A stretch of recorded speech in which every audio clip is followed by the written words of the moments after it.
warahmatullahi wabarakatuh. Halo Sobat Gensut, kembali lagi di podcast Sapa MBKM, berbagi kisah penuh makna bersama MBKM.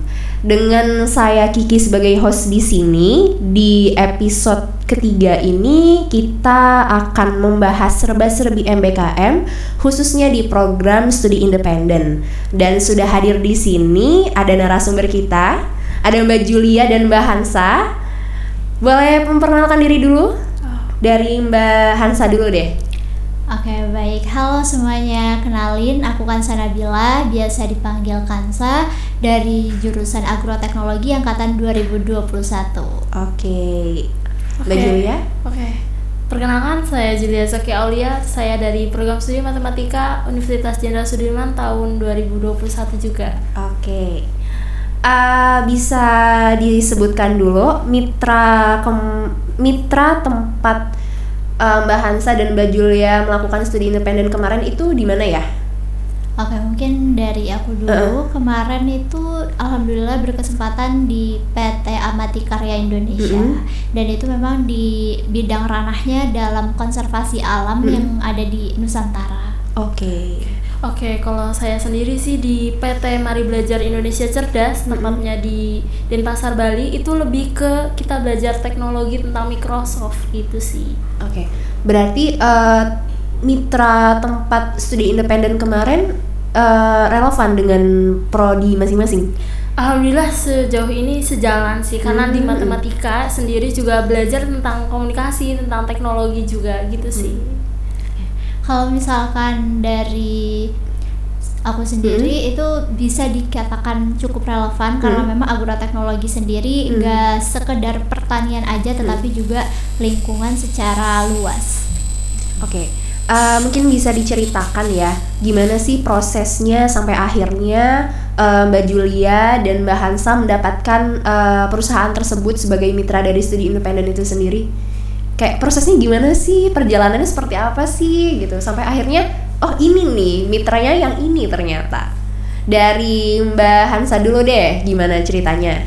Aduh, ini sebenarnya sedikit membingungkan saat memilih mitra apa sih sebenarnya yang cocok, apalagi terkait agroteknologi itu kan lebih terbatas dibandingkan dengan bidang soshum seperti itu. Dan memang apalagi studi independen yang memang pekerjaannya itu full secara online, sedangkan agroteknologi sendiri itu harus dilakukan secara langsung atau secara lapangan tuh harus ada juga. Dan memang saat pemilihannya itu harus dipilah-pilih secara rinci mana sih sebenarnya yang bisa dimasukin ke dalam ilmu yang kita serap juga. Jadi kayak nggak sekedar kita dapat di lingkungan aja tetapi juga dari berbagai aspek ilmu itu juga bisa didapatkan seperti itu. Dan memang akhirnya waktu nyari memang ada beberapa mitra pilihan dan akhirnya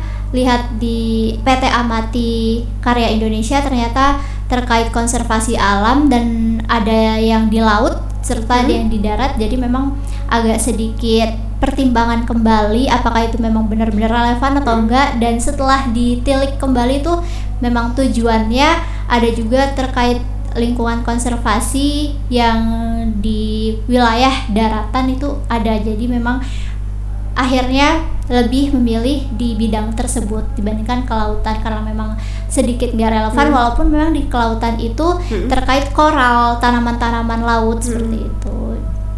Oke, kalau Mbak Julia gimana nih perjalanannya sampai akhirnya mendapatkan perusahaan mitra? Oke, jadi sebelumnya tuh ceritanya saya sendiri berniat untuk magang gitu ya. Nah, udah daftar beberapa magang di suatu perusahaan, itu udah nyampe di wawancara, cuman stuck nggak dapat informasi lebih lanjut apakah itu diterima atau tidak. Ghosting lah ya. Iya, di ghosting gitu. Terus beberapa mitra dari studi independen itu justru menerima. Nah, di situ bimbangnya. Namun pada akhirnya itu kan cuma dikasih waktu 3 hari ya buat kayak ini mau diterima atau enggak gitu kan. Nah, setelah itu tuh benar-benar di detik terakhir dosenku tuh kayak ngasih pesan gitu loh, kayak Julia ini kenapa ya nggak diterima aja gitu, ini loh banyak loh benefitnya gitu. Pada akhirnya saya mulai ke distract kayak apa aku terima aja ya gitu di yang PT Mari Belajar dari Sejadat. Nah akhirnya saya terima yang di situ sih gitu. Oke. Berarti sebetulnya banyak kegalauan ya dari Mbak Julia dan Mbak Hansa ini ya gitu. Kenapa studi independen? Dari sekian banyaknya program MBKM, kenapa Mbak Hansa dan Mbak Julia akhirnya memilih studi independen? Walaupun tadi ada faktor X lain ya dari Mbak Julia ya. Dari Mbak Hansa dulu. Oke, kenapa studi independen? Memang sebenarnya niatan awal di semester 6 ini ingin magang, karena memang kalau misalkan studi independen kan secara online tuh, jadi mikirnya kayak ini bisa nggak ya, maksudnya disambi dengan kuliah tapi sambil work from home juga gitu. Tapi ternyata memang karena ada beberapa pertimbangan kayak misalkan kalau aku ikutan secara online berarti aku juga bisa ikutan kegiatan di offline lainnya, ya jadi memang ada berbagai cabang yang bisa diikutin dan memang nggak terfokus hanya di satu pekerjaan aja yang secara online itu. Jadi memang dari pertimbangan tersebut aku lebih memantapkan diri buat ikut studi independen. Oke, berbeda jauh ya. Jadi sempat kepikiran juga berarti studi independennya, walaupun sebenarnya tujuan utamanya ke magang gitu. Kalau aku dari awal emang udah kekeh gitu, aku pengennya di magang, pokoknya magang gitu. Pada akhirnya ya itu ya, rezekinya di studi independen ternyata gitu sih mungkin. Oke, kalau gitu gimana sih hari pertama menjadi peserta studi independen itu? Kan mungkin ini WFH ya, tapi ada job desk tersendiri, ada job desk baru gitu. Itu gimana sih hari pertama seorang Julia dan Hansa menjadi peserta studi independen? Mungkin dari Julia dulu. Oke, boleh dari Julia dulu. Dari aku hari pertama tuh kayaknya aduh, ini aku bukan dari jurusan apa ya, kayak teknologi gitu, kayak bukan dari teknik informatika atau gitu, kayak isinya ngoding gitu, isinya begini, kok bisa aku bisa selanjutnya bisa meneruskan sampai bisa bertahan sampai akhir nggak ya. Terus kayak jujur sih banyak nangisnya juga karena kayak ya gitu berbeda jauh gitu dari jurusan gitu sih. Berarti hari pertama under pressure ya? Iya. Karena belum tahu seperti apa hari ke depan. Oke, kalau Mbak Hansa gimana? Kalau aku sendiri emang berbeda ya, karena emang aku pilihnya sesuai dengan relevan apa ya dari jurusanku sendiri tuh. Jadi memang awal-awal hari pertama itu, pekan-pekan pertama aku udah kayak kebayang, oh nanti kedepannya bakal ngelakuin beberapa project yang memang ada beberapa yang relevan dengan mata kuliah di kampus. Jadi memang sedikit berani buat sedikit pede kalau misalkan kedepannya bakal berjalan dengan semulus itu. Oke, optimis ya. Iya, Oke, memang berbanding terbalik ya. Nggak apa-apa, jadi ada dua insight. Oke, kalau misalnya perbedaan paling besar sebagai mahasiswa yang kuliah di kampus dan mahasiswa yang studi independen atau katakanlah sebagai pekerja walaupun WFH, itu apa sih perbedaannya? Dari Mbak Julia dulu ya. Oke, jadi perbedaannya sendiri tadi yang pertama kita belajarnya beda ya. Iya. Mungkin kalau di kuliah cuma materi-materi, kalau di itu materi langsung prakteknya juga. Kayak kita misalkan di bagian waktu itu saya belajar MongoDB gitu, kita langsung praktek terjun ke softwarenya tersebut sampai kita benar-benar mahir. Kemudian di akhir itu kita dikasih project yang bersangkut paut dengan MongoDB tersebut atau Visual Studio Code dan lain-lainnya gitu sih mungkin. Oke, itu perbedaannya. Perbedaan yang mungkin paling membedakan ya antara status sebagai mahasiswa dan sebagai pekerja. Kalau Mbak Hansa gimana nih? Oke, kalau misalkan dari aku sendiri dilihat dari sisi WFH dan seorang mahasiswa, kalau misalkan mahasiswa itu kan kita udah terikat, kita udah ada kayak target yang harus dipenuhi. Sedangkan kalau misalkan WFA itu kita memang benar ada target tertentu, tapi lebih fleksibel, kita mau ngerjainnya kapan, ngerjainnya di mana, itu terserah kita, suka-suka kita, asalkan target itu tercapai dengan baik. Dan sedangkan kalau mahasiswa kan kembali lagi ada jadwal-jadwal tertentu, jadi kita harus ngikutin, ada peraturan-peraturan tertentu. Jadi memang perbedaannya di antara kedua itu sih, Mbak. Oke, berarti sebentar, kalau misalnya studi independen kan WFH ya, itu dapat mentor? Dapat. Oh, ada mentor. Mentoringnya tuh online, maksudnya lewat Zoom kah atau gimana? Iya, lewat Zoom juga, by online, tapi memang ada beberapa modul online juga yang dikasih. Jadi kita selain buat pelajarin modul itu, kita juga tiap pekan itu ada kayak evaluasi bersama mentor. Oke. Mbak Julia juga? Iya, sama, mirip-mirip. Mungkin beda di software yang digunakan aja sih. Kalau aku kan serba Microsoft ya, jadi kita pakai Microsoft Team namanya. Di situ kita bisa langsung connect ke mentornya, asisten mentornya dan yang lain-lainnya gitu sih. Oke. Apa aja sih tantangan sebagai mahasiswa studi independen? WFH loh. WFH tuh godaannya kayaknya banyak ya. Iya. Apa sih tantangannya? Mungkin memang tantangannya itu lebih ke diri sendiri sih, Mbak. Kan apalagi kalau misalkan masuk kamar aja tuh bayangannya udah kayak mau rebahan, mau ini, mau kasur. Itu. Iya, apalagi lihat kasur. Magnetnya kenceng banget. Tuh. Jadi memang harus tahu sebenarnya manajemen waktu kalau misalkan WFH itu, dan memang kalau misalkan merasa udah males banget, itu benar-benar harus narik diri gimana caranya buat harus tetap jalanin buat ngejar target yang dikasih gitu. Oke. Ya, mungkin dari aku juga sama sih. Paling susah tuh manajemen waktu ya, soalnya kan dibarengi juga sama kuliah. Kebetulan waktu awal-awal itu tuh kita jadwal di studi independen dengan jadwal di kampus tuh bertabrakan terus. Jadi kayak mau nggak mau kayak aku harus membuka 2 device untuk bisa fokus dua-duanya dan ikut yang ini gitu. Jadi paling berat di manajemen itu sih waktu. Cara mengatasinya gimana tuh? Tadi kan tantangannya, cara mengatasinya gimana sih? Cara ngatasinnya ya kembali lagi ke diri sendiri. Apa sih hal yang bisa bikin kita ke-trigger buat ngelakuin, buat ngejar target yang udah dikasih. Kayak memang kalau misalkan diturutin terus-menerus kan ya bakal sama aja, bakal keikutan males juga. Memang jadi intinya cari hal yang memang buat kita bisa semangat lagi, cari hal yang memang bisa buat kita terpacu. Iya, terpacu. Oke. Gimana? Kalau dari aku sendiri mungkin kayak bikin jadwal gitu sebelum setelah bangun tidur gitu, kayak hari ini tuh harus ngapain sih, deadline terdekat itu apa sih. Soalnya juga dari PT ku sendiri ya itu banyak banget tugas yang dikasih sih. Jadi kayak kalau misalkan kita leha-leha terus, rebahan terus, itu mungkin akan tertunda terus gitu tugasnya. Jadi melewati deadline gitu sih. Oke. Studi independen tuh kan WFH ya, ada kayak jam kantornya nggak sih sebenarnya? Sebenarnya ada, Mbak, jam kantornya. Dari jam 8 sampai, kalau dari mitra aku sendiri dari jam 8 sampai jam 5. Tapi memang karena WFH balik lagi jadi lebih fleksibel. Memang kalau misalkan ada kelas atau misalkan mentoring dari pihak mitranya, bakal dikasih tahu dari beberapa hari sebelumnya gitu. Memang ada jadwalnya juga, tapi memang gak makan waktu dari jam 8 sampai jam 5 full kerja itu enggak. Fleksibel ya? Iya. Mbak Julia sama juga? Sama, fleksibel juga. Jam kantornya juga sama? Jam 8 sampai jam 5? Kebetulan aku dari jam 7 sampai jam 5 juga. Jam 7 malah ya? Menyala.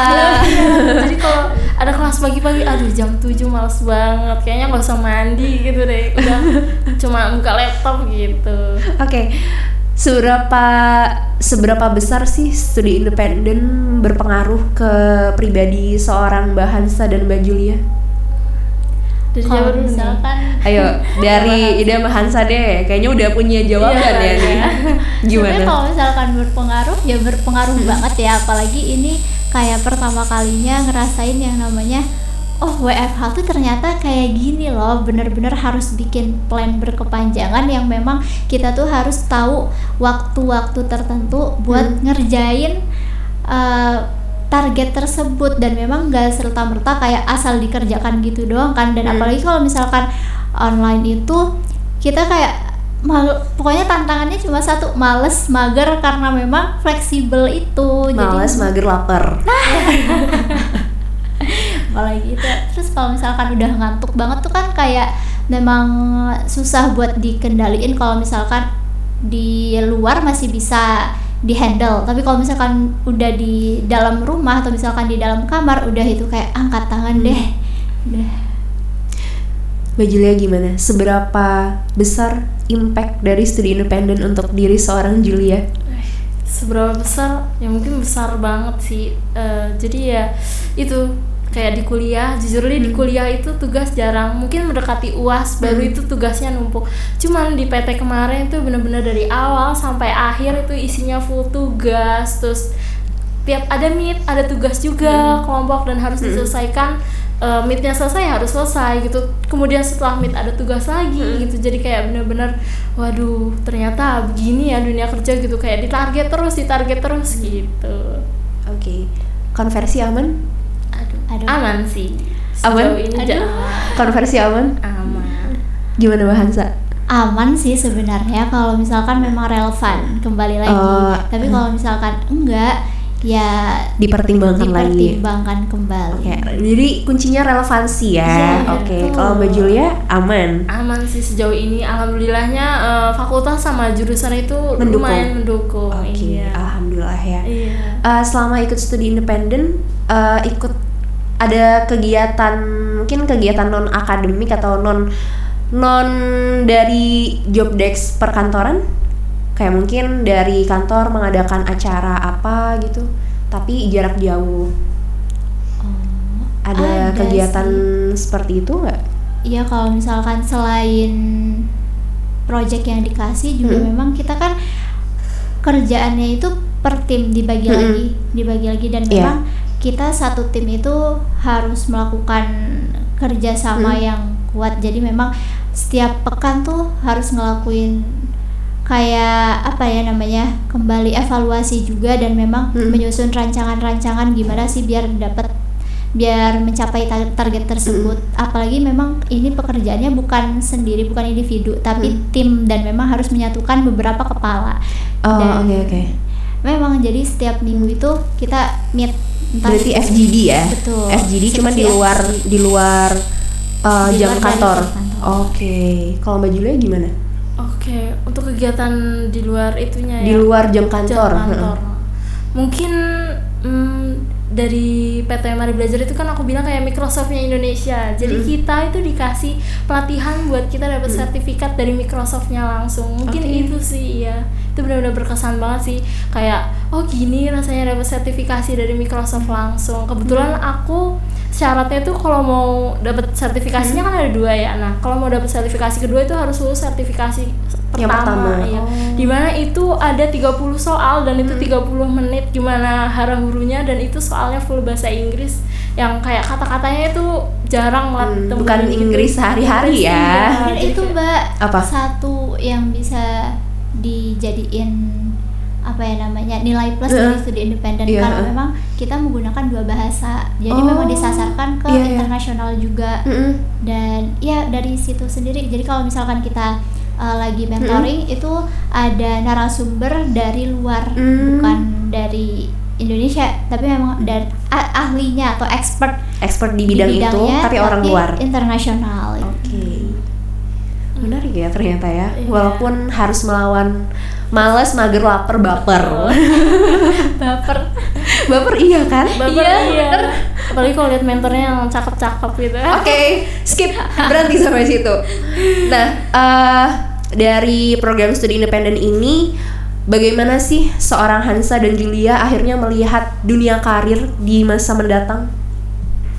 Oke, kalau misalkan di masa mendatang itu ternyata memang semua pekerjaan gak mesti bisa dikerjakan secara langsung, tapi juga bisa secara online atau misalkan jarak jauh. Dan memang terlihat dari beberapa pekerjaan yang bisa dilakukan hanya sekedar di rumah, di kamar aja tuh bisa. Mungkin dari aku juga sama ya, mirip-mirip. Oh ternyata bisa ya kerja itu dari rumah aja gitu, bisa dihandle dari rumah. Dan itu juga biasanya yang handle dari rumah itu yang kayak gitu-gitu tuh kayak orang pentingnya perusahaan gitu loh. Jadi belajar jadi orang penting kemarin ya. Iya, Belajar. banyak pelajarannya. Oke, mungkin terakhir pesan dari Hansa dan Julia untuk mereka teman-teman Gensut lainnya yang mungkin lagi galau pengen daftar studi independen atau enggak nih, atau mungkin yakin nggak ya buat daftar program ini, atau kayaknya MBKM yang lain lebih menarik deh. Nah, dari Hansa dan Julia silahkan diyakinkan teman-teman Gensut yang lainnya. Dari siapa nih? Siapa nih? Oh, oke, Julia aku dulu. Oke. Kalau dari aku ya dicoba aja dulu, walaupun kayak pasti kalian maunya magang gitu ya. Kalau diterima di studi independen, dicoba aja dulu, nggak apa-apa. Siapa tahu kalian kedepannya juga ditarik di PT itu sih. Mungkin itu sih. Oke, dari Mbak Hansa. Iya, jadi melanjutkan, memang apa salahnya mencoba, atau kalau misalkan nanti ke depannya gak dapet apa yang diinginkan, pasti memang tujuan tersebut akan tercapai, walaupun memang harus melewati beberapa kayak ini bukan yang aku mau gitu, tapi memang pasti ada hikmahnya tersendiri. Jadi intinya kita harus tetap percaya sama apa pilihan kita untuk kedepannya. Oke, berarti sejauh ini studi independen worth it. Worth it banget. Worth it banget. Iya, soalnya kita dapat reward gitu. Oh, Kebetulan iya, kebetulan kelompokku, timku gitu kan capstone project ya, dapat capstone project terbaik dan dapat reward sejumlah 10 juta rupiah. Lumayan ya. Duit semua itu. Final projectnya berarti bukan pertanyaan terakhir ya tadi. Final projectnya kalau boleh tahu apa ya dari studi independen itu? Kalau saya sendiri ya, saya sendiri kayak buat aplikasi. Kebetulan aku kebagian manajemen aset ya. Iya. Jadi kelompokku itu kepikiran buat aplikasi rental mobil gitu. Dan itu yang membawa kita ke juara Ke itu. 10 juta itu ya. Iya, betul. Wow, sobat Gensut 10 juta. Unsur di bawah senggol dong. Kalau Mbak Hansa? Kalau aku sendiri karena memang konservasi alam, jadi kita kayak meningkatkan UMKM di suatu wilayah gitu, dan emang kemarin dapatnya di Kalimantan Barat dan cukup jauh ya. Kita juga bisa mengembangkan gimana UMKM tersebut bisa kayak apa ya namanya, mengolah sumber daya alam tapi tanpa harus menghabiskannya gitu. Tanpa harus menghabiskan sekitarnya atau ekosistem di. Ya, jadi harus memperhatikan lingkungannya juga. Karena konservasi ya. Ya. Oke. Ya, terima kasih Mbak Hansa, terima kasih Mbak Julia sudah hadir dan ngobrol-ngobrol dengan Kiki di sini. Semoga setelah ini dilancarkan studinya. Amin. Semoga dimudahkan juga jelang semester akhirnya, skripsinya dan lain sebagainya. Ditunggu kabar baiknya, siapa tahu dipanggil lagi ke mitranya masing-masing ya. Oke, studi independen WFH yang menyenangkan. Terima kasih Sobat Gensut. Wassalamualaikum warahmatullahi wabarakatuh. Waalaikumsalam.